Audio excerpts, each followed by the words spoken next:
How do you determine if a speaker is capable of covering a given audience area?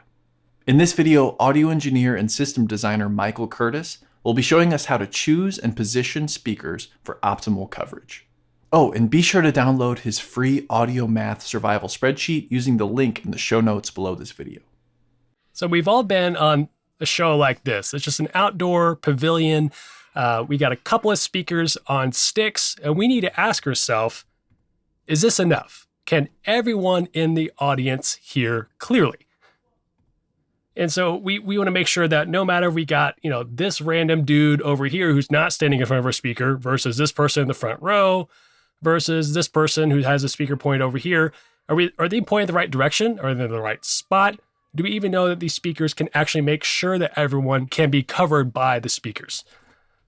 So is that up to the power rating of the speaker, the SPL that you want, how big the audience is, where the stage is, the coverage pattern of the speaker? As you can see, there's a whole lot of factors that influence how we pick a speaker and where we put it. And that's what I want to walk through today. How can we solve this Rubik's Cube of the show that we're on and make sure we set ourselves up for success? Speaker selection and coverage 101. We'll go through that today. So my sound system design philosophy stems from 5 steps. They're not necessarily sequential, but they're all really interrelated. And today we're going to be focusing on the right speakers in the right place with the right aim and coverage. And then maybe later on we could cover right level and right tone once we get down to system tuning. It's tempting to think of this as a domino method. I just push one, then the other, and then the other. But if I have a giant show that I'm on with a very big audience, it's not a one-size-fits-all with any speakers. So we have to use that information to determine what speakers we're going to bring with us or decide if it's going to be a good fit. So what we're going to learn today is what factors influence what speakers we choose and why. And so if we're on this stage, can we get good data from what we're doing on this show and make accurate decisions? Then also, how do I make sure my entire audience area has enough or adequate coverage? So you may ask, what is speaker coverage? You can think of it like a flashlight. If we had this laid down on the table, its lens is only letting light out the end and at a specific angle. So just like we have speakers, we want to point them at people, not the walls, not the ceiling, not back at the stage. We want to point them at our audience. It's just the exact same as a flashlight. Anything you want to see, you point a flashlight at. So today, I want us to borrow a few tricks from the lighting department and bring them over to audio world. So we can see up here at the top, we've got this grid of lights and they're all spaced in a manner so that when they're all pointed down at the stage, they're covering. So we have discrete elements right here, all right in a row that really don't make sense. But when you see what they're pointing at, we have a nice, fairly even stage wash down here at the bottom. So the same thing with their sound system. How can we make sure in transition, make sure we don't end up with something like this? So this is now a bird's eye view of a system design software called Map 3D. And these are 2 really narrow speakers. And this is the same audience that I showed you a little bit earlier. It's almost a square shape, but we can see here that the red means I have high level, and then yellow means medium level, and then blue starts to taper off. And then we can see here in the middle in the black, that's where the level starts to get really drop off a whole lot, which means low intelligibility. It's not very loud right there. So these 2 speakers, even though they're placed evenly and they're right next to my stage, are not doing a good job of covering my audience. They're really narrow versus having a speakers that is perfectly fitted to match up with this audience size is what we're going for. So we can see here, there's a huge disparity in this weather map, if you will. The goal in this specific case, it's not to have a rainbow. We want it to be the same color throughout or close to it. We can see here on the top right, the legend has the red is the 0 dB mark, and then orange is our -6, then yellow is about -7. So I can see here with this audience shape, the vast majority of the audience, I would say about 2/3 of it, was within 6 dB of level front to back and left to right. And that's a great starting point. And there are other ways to make that better.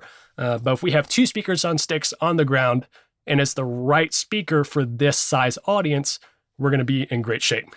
And this applies to big sound systems. This was a show I was on in an arena, and you can see this is a whole lot of arrays in the air. It feels really intimidating if you walk into a big size show, but it's the same thing. We're making sure the right speakers are in the right place, pointing in the right direction, and covering the floor. So this is an arena floor. It's a basketball court. So you need to make sure everyone there seated could hear, as well as everyone in the bowl. So I'm just multiplying this effect, having multiple speakers in the air, just like a lighting designer has to light the entire thing if their job was to light the bowl and make sure that everyone can be seen. I'm putting speakers everywhere so that everyone could be heard. So at the end of the day, what we're doing is we're having speaker to audience matchmaking. So we need to make sure we have a good match so that everyone can have adequate coverage. So what are the benefits here? We need to have even SPL and tonal balance. That means you're not guessing. If you have a digital console and you're using an iPad to walk around and mix, that means you're not having to go check the front row, the back row, the side, the left. You can trust that's going to sound tonally balanced and even everywhere. You can also predict in advance what gear you need. I promise we'll get into the calculations and specifics and how to make all this happen by just setting the stage for why it makes sense to fit a speaker to an audience shape. And it's also less wasted energy. If you find the perfect speaker to cover a perfect amount of your audience, you're not spraying all over the walls, you're not making it less intelligible. It really makes for a clearer, more intelligible experience. And this is really important on corporate shows when being able to hear every single consonant and vowel for that matter is really important. Okay, so here's a show scenario. Going to bring us back to our two speakers on sticks right here. These are QSC K12s on top of their subs. We're not going to worry about subwoofers today, but this is a speaker that I think a lot of people have used, and it's self-powered. It's about $1,000. It's a workhorse. I really enjoy the speaker. I've done 100 shows with this guy. And here is our show here. We've got a stage that's 12 foot deep by 16 feet wide, just to set kind of our dimensions here. Our audience starts 10 feet away from the stage, and then our audience is 50 feet deep by 64 feet wide. So that's an easy measurement. You could take one of those 100-foot roll-up tape measures and easily measure that about where you think people are going to be standing or just where the chairs are in your audience. That's a really easy measurement to get in the field. Okay, so the right speakers, step one in this analysis is already decided for us. We got K12s in the truck. That's what we're stuck with. So now we need to figure out what's the right place and then the right aim and coverage. So those questions are, where should we put our speakers? And then are they enough to cover our audience? Remember, we're lighting designers. We want to make sure the entire stage is lit evenly. We want to make sure our entire audience is covered evenly.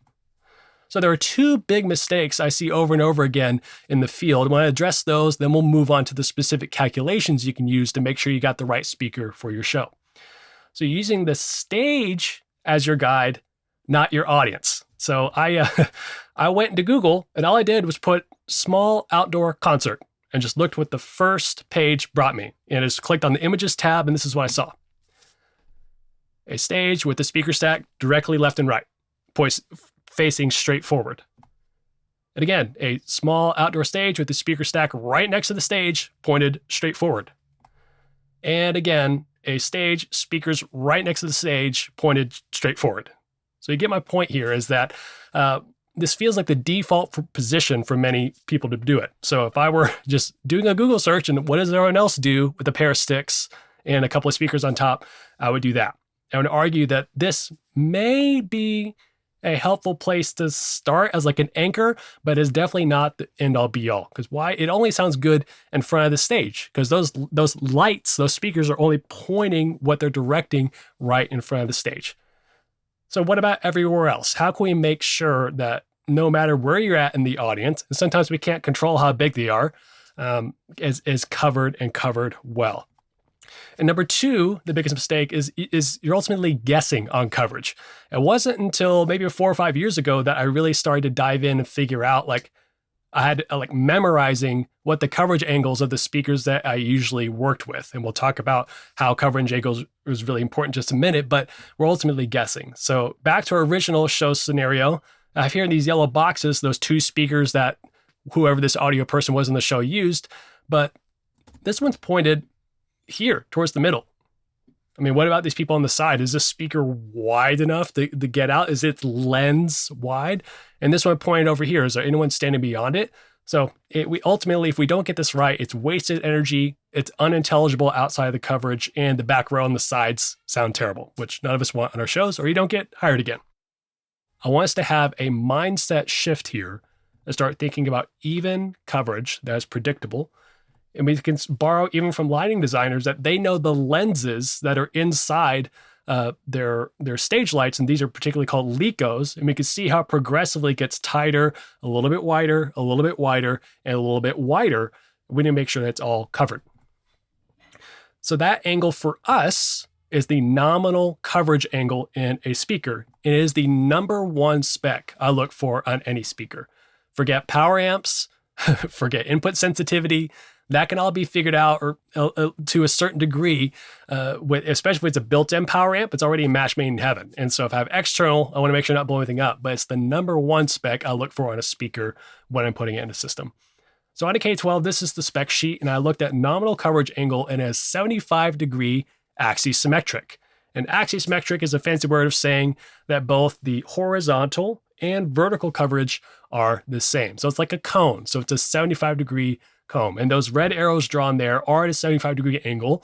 So we can know that the high frequencies in that speaker are able to be steered in a 75-degree angle.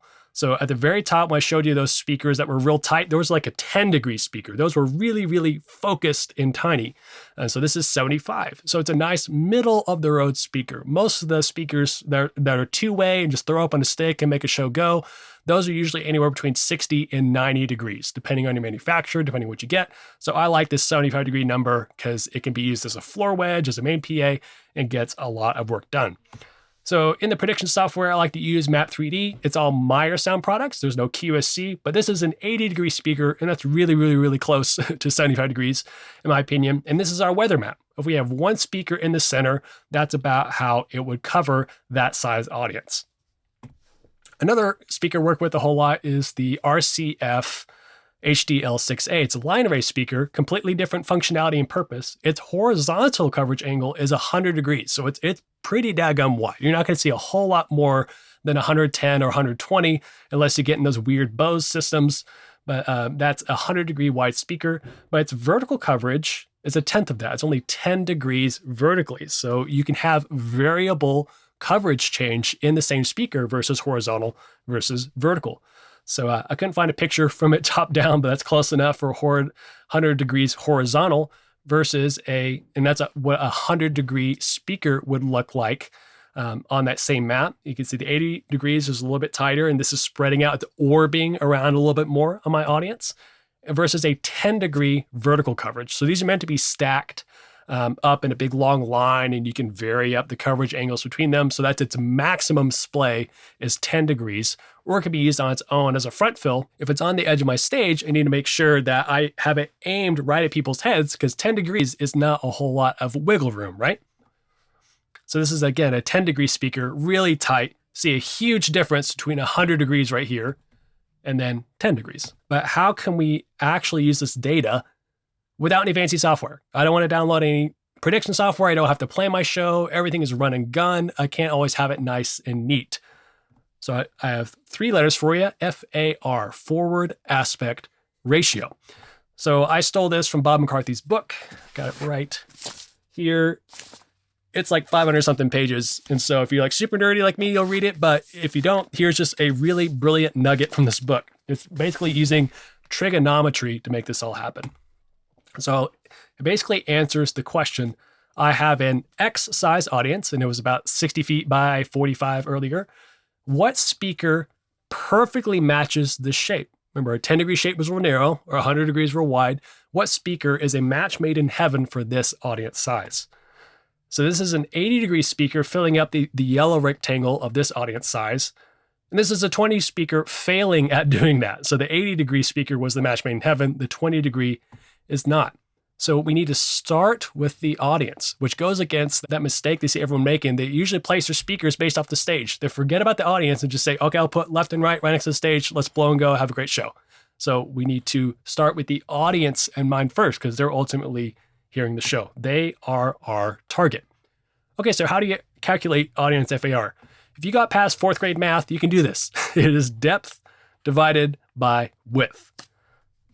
All right, so back to our original example, the audience is 50 feet deep by 64 feet wide. So let's throw that in our calculator. 50 divided by 64 is 0.78. So what I want to introduce here is a section from my Audio Math Survival spreadsheet. Kyle's going to have the link below for us where you can go snag that, but it does that for you, and it creates an audience FAR 0.78. Right below that, it should spit out the coverage angle of the best speaker in the world that would fit there. But instead of giving me an angle right now, it says subdivide and conquer. Because it's actually not possible for a single speaker to be able to get wide enough to fit perfectly to an audience that is wider than it is deep. So it says, hey, subdivide and conquer, but a single speaker can't do this show. But the good thing is we got two. We have two speakers, a left and a right. So what if we just magically assigned the left speaker to go over to the left half of the room and the right speaker over the right half? And all of you stereo geeks are probably like trying to shoot me right now, but in live sound, that's not a big of a deal. You think we could have that fight later, but all I did is I did the same calculation, depth divided by width, but instead of my width being my whole audience, I just cut that number in half because all I care about is this zone, the house left zone. I need a 50 divided by 32. It gives me an FAR of 1.56. And that uses a fancy calculation we'll talk about in a minute that says, hey, you need an 80-degree speaker that perfectly fit on this show.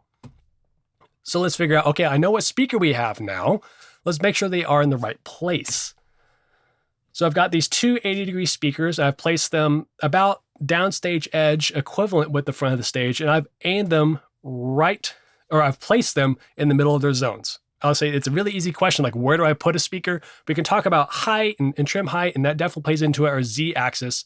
But if I'm placing a speaker, I want it to be in front of the stage so I don't get feedback, but I want it to be where it's at the middle of its own zone. I don't want to have to like go from way off to the side to point over. I'm trying to get in the middle of that zone. As you can see here, both of those speakers are set up for success. They're pointed straight in the middle of their zones.